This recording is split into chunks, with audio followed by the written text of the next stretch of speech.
สมเด็จพระนางเจ้าสิริกิติ์พระบรมราชินีนาถพระบรมราชชนนีพันปีหลวงนะคะเพิ่นทรงอุทิศกำลังพระวรากายและพระสติปัญญา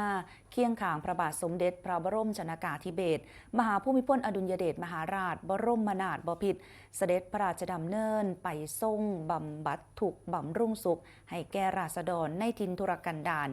ด้วยสำนึกในพระมหากรุณาธิคุณอันหาที่สุดมิได้นี้ค่ะทางกระทรวงศึกษาธิการและปวงประสบนิกรชาวไทยพร้อมใจกันทูลกล่าวทูลกระหม่อมถวายพระสมัญญานามพระผู้ทรงเป็นแม่และครูแห่งแผ่นดิน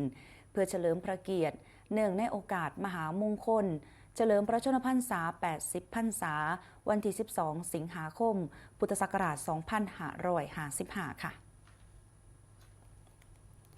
เพื่อจารึกพระเกียรติคุณที่ทรงมีคุณูปการอย่างใหญ่หลวงต่อการพัฒนาทรัพยากรมนุษย์การศึกษา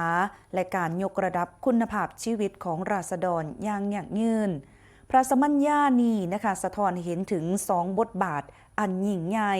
ที่ทรงผสานเข้าไว้นำกันอย่างกลมกลืน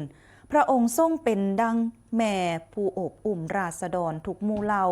ด้วยความหักและก็ความห่วงใยบ่ว่าลูกสิอยู่ห่างไกลหรือประสบความยากลำบากเพียงใดนามพระราชหฤทัยย่อมแผ่ไปฮอดเพื่อเยียวยาความทุกข์ยากเสมอในขณะเดียวกันค่ะพระองค์ยังทรงเล็งเห็นว่าการมอบความซอยเหลือที่ยั่งยืนที่สุดก็คือการให้วิชาความรู้จึงทรงปฏิบัติพระราชกรณียกิจในฐานะครูผู้พระราชทานปัญญาและแสงสว่างแห่งชีวิต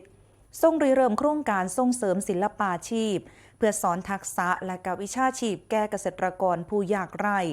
พร้อมทั้งทรงฟื้นฟูภูมิปัญญาพื้นบ้าน